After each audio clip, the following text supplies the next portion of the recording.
Thank you. Thank you. Thank you, Lee, for your warm and generous introduction. And of course, for allowing us to hold this fabulous event in your beautiful garden. Thank you.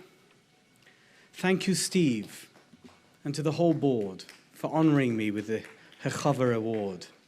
Thank you to all those who have made this evening possible and so special.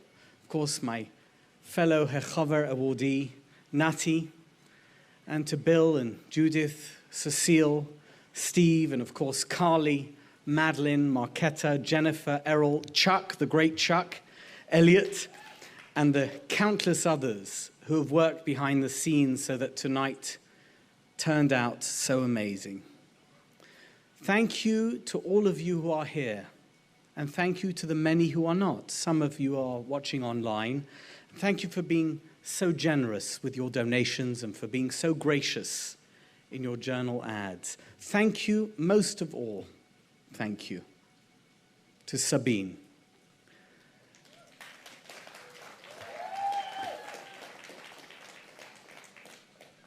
And of course, to our wonderful children. I will try and answer calls from time to time. And I'm sorry if I'm not always available. But thank you for your incredible support, for your tolerance, and for your forbearance. But more importantly, for being such a wonderful wife and such lovely, wonderful children.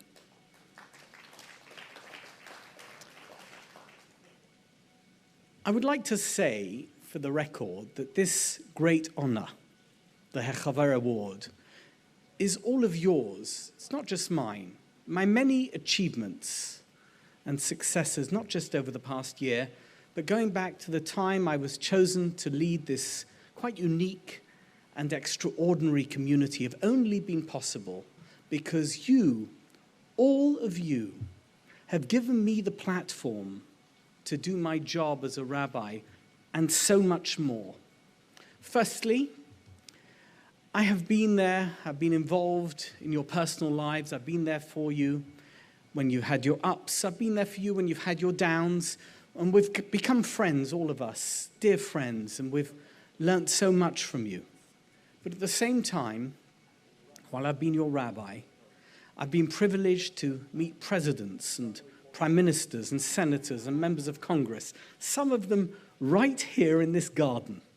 In fact, as your rabbi, I've met countless great and famous people from every walk of life and from all over the world, and there's more. Since becoming your rabbi, I've written and published books. I've written hundreds of articles on every topic imaginable, articles that have appeared in multiple media outlets. I've given hundreds of shiurim and lectures. I've spoken in every venue imaginable, from evangelical churches in Compton, LA, and Huntsville, Alabama, to the home of the President of the State of Israel, and in the heart of the Satmar Hasidic community in Williamsburg, New York.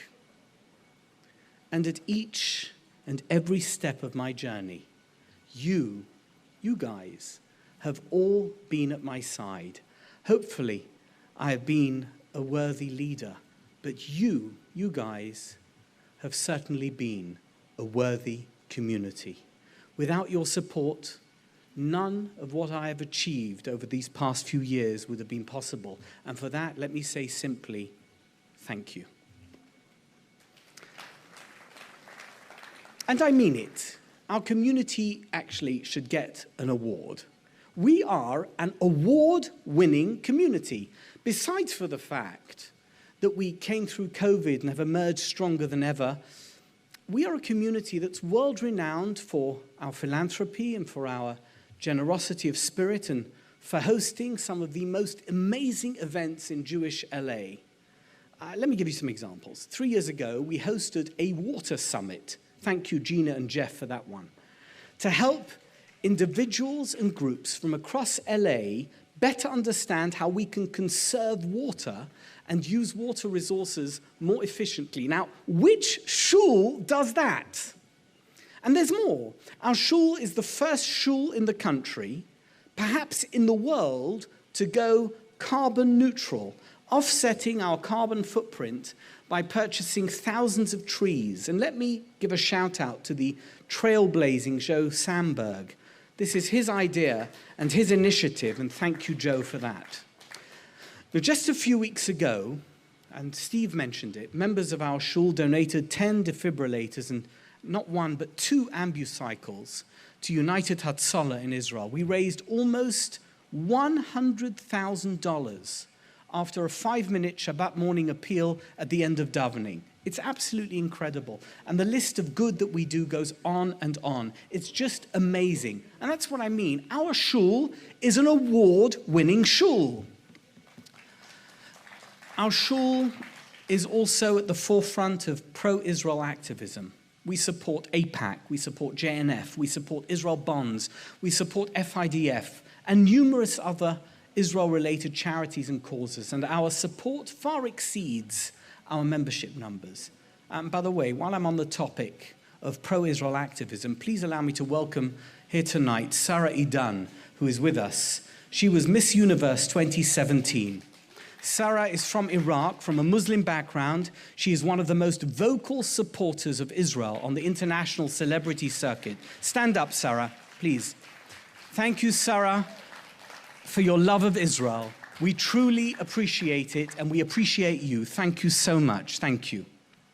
And bear with me for a moment, as I would like to address a question that has been bothering me.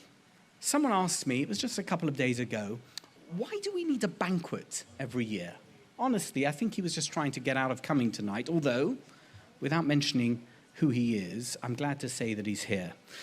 But it's a good question. Why do we get together every year? Why do we need an annual banquet? The most obvious answer, I think we all know, is the funds that we raise for our shul by having the banquet. It's money that we wouldn't raise if there was no banquet. And last year, we didn't have a banquet. We had a gimmicky no banquet. And the truth is, we struggled to raise a fraction of what we've raised this evening. But knowing that truth just prompts a deeper question. Why is it that we need a banquet to raise the money? Why can't we just raise the money without the party, without the arrangements, without the weeks of difficulties and preparation? Apparently, there is more to this than meets the eye, and with your permission, I'd like to try and explain it. My friends, there is a koach, a force in the world, and it's called Amalek. The Torah introduces us to that force by telling us, it's in Parshas Ki Teitzei, Asher korcha baderech. Amalek tried to tear the Jewish people apart from each other and from God while we were on our way, while we were on our journey. But we overcame Amalek. And ever since, we've always beaten Amalek. You see, there's a reason why we come together in our lives, while we're on our journey, while we're on our way. Amalek, and I think this past year, Amalek had a different name. His name was COVID. Amalek wants to keep us apart. Amalek is desperate for us not to realize how important we all are to each other. Amalek wants us to think we're alone, and that being alone, being divided, being apart is okay. But Amalek is wrong. Everyone, every single person has their part to play on the journey, and only by being on that journey together with each other can we feel as individuals that we are part of something greater and that we are doing great things. Tonight and every year, except for last year, we come together, all of us, as a community. We join all of our friends and fellow members of Beverly Hills Synagogue in a celebration of community.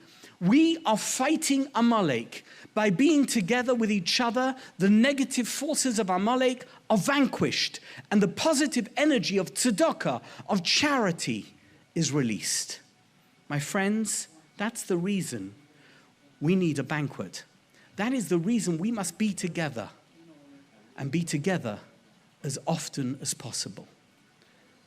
Allow me to end with a story. Lee, you were right. It was one of my late father's favorite stories, and I heard him tell it dozens of times. A woman comes to the rabbi and she's in tears. "My apartment, it's too small," she cries. I can't take it anymore. Everyone is on top of everyone else. Please, Rabbi, help me, advise me, tell me what to do." And the rabbi thinks for a moment and then looks up at the lady. "Do you have any chickens?" he asks. "Chickens? Do you mean for soup?" No, live chickens. Live chickens? No, I don't have any," she says. "Well, go and buy yourself 3 live chickens for your home and come back to me in a week." Well, a week later, the woman returns, totally frantic. "Rabbi, this is crazy. Me, my husband, all the children, and now these chickens, it's too much." The rabbi smiles. "Lady," he says, "do you have a goat?" "A goat? Are you nuts?" He nods. "Go and get yourself a goat. Find some space in the apartment for the goat and come back to me in a week." Well, the following week, the woman returns in flurries of tears. "Rabbi, I'm begging you. The apartment is so small. And now the chickens, the goat, it's too much." The rabbi nods, looking very supportive. "Do you have a donkey?" he asks her. The crying pauses. The woman looks at him in total shock. "A donkey? Why would I need a donkey?" "Well, go and get yourself a donkey. It's important as part of this process. Trust me. And don't forget, come back to me in a week." A week later, she turns up at the rabbi's house, bags under her eyes, her clothes askew, barely able to speak. "How's it going?" he asks her. "Rabbi, I'm ready to call it a day. I've never worked so hard in my life, cleaning, feeding, chickens hopping all over the place, the goat eating the furniture, the donkey. Don't ask what the donkey does. And the noise, Rabbi, I'm living in hell right now." He says, "I hear you, loud and clear, and I want you to go home and get rid of the donkey, get rid of the goat, get rid of the chickens, and don't forget, come back to me in a week and tell me how you are." The next week, the woman walks in, a spring in her step, and a massive smile on her face. "Rabbi," she says, "I'm in heaven. My apartment is so roomy. Everything is wonderful. Thank you for your advice. You saved my life." My friends, I've been thinking about that story a lot these past couple of months.